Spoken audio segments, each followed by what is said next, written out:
আসসালামু আলাইকুম, মারিয়ামস খান কিচেনে স্বাগত আপনাদের।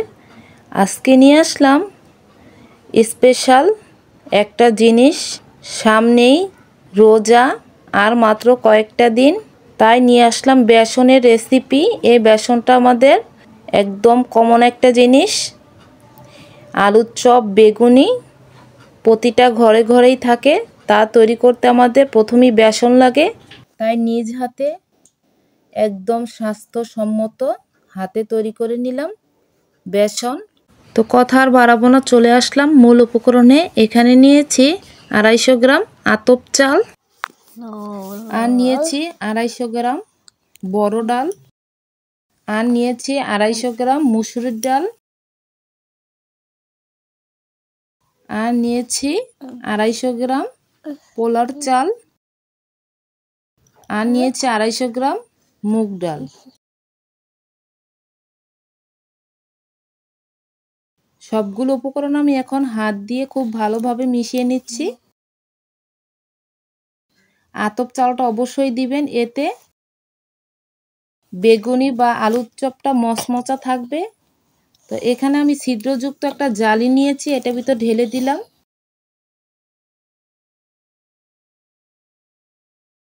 এখন সিঙের ভিতর খুব ভালোভাবে পরিষ্কার করে ধুয়ে নিব।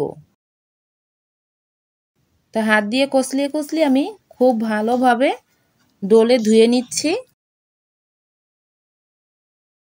যাতে কোনো ময়লা না থাকে।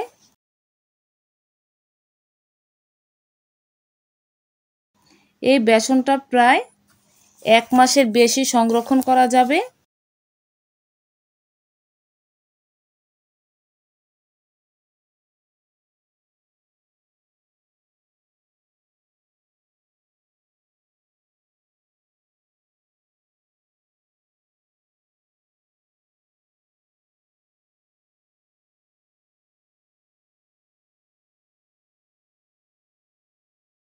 তো খুব ভালোভাবে পরিষ্কার করে ধুয়ে নিয়েছি। এখন আরেকটা জালিতে আমি এটা 10 মিনিট রেখে দিব। এক্সট্রা যে পানিটা আছে ওটা ঝরে যাবে, এতে চালটা ঝরঝরা হবে।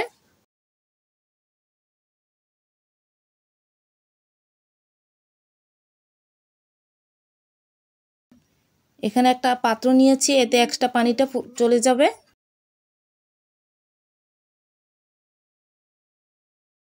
তো এভাবে আমি 10 মিনিট রাখার পর চলে আসলাম। 10 মিনিট পর দেখুন একদম ঝরঝরা হয়ে গেছে।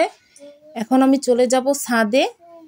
আজকে রোদটা খুব কড়া, তো চলে আসলাম ছাদে। একটা সুতি কাপড়ের উপর আমি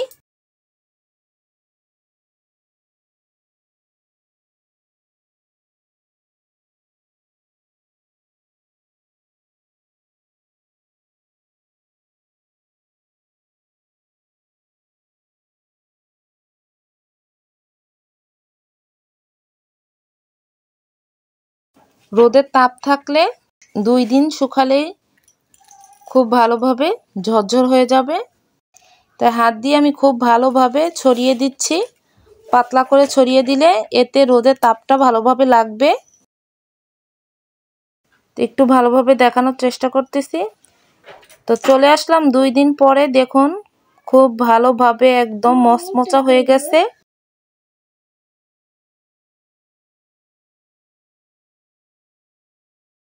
তো এখানে একটা ব্লেন্ডার জার নিয়েছি, 2 কাপ পরিমাণ দিয়ে দিলাম। আপনাদের কাছে ভালো ব্লেন্ডার না থাকলে বাজার থেকেও ভাঙিয়ে আনতে পারেন। তা আমার এই ব্লেন্ডারটা খুবই ভালো, সব কিছুই ব্লেন্ড করা যায়। তো ঢাকনাটা লাগিয়ে নিলাম। এই যে ব্লেন্ডার হচ্ছে।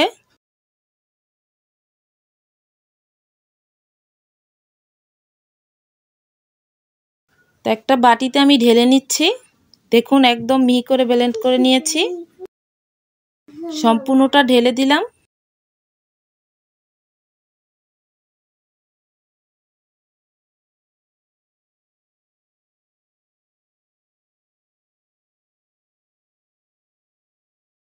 আবারও দিয়ে দিলাম।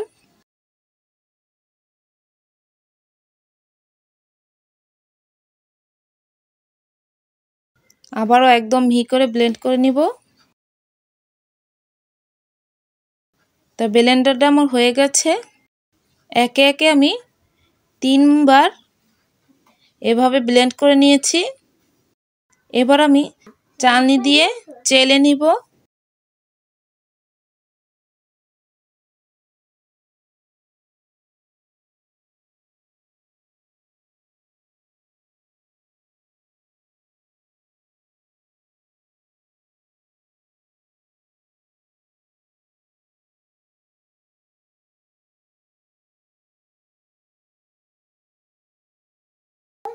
অবশিষ্ট যেই সোবাটা রয়েছে এটা আমি আবারও ব্লেন্ডার করে নিব। আবারও চেলে নিচ্ছি।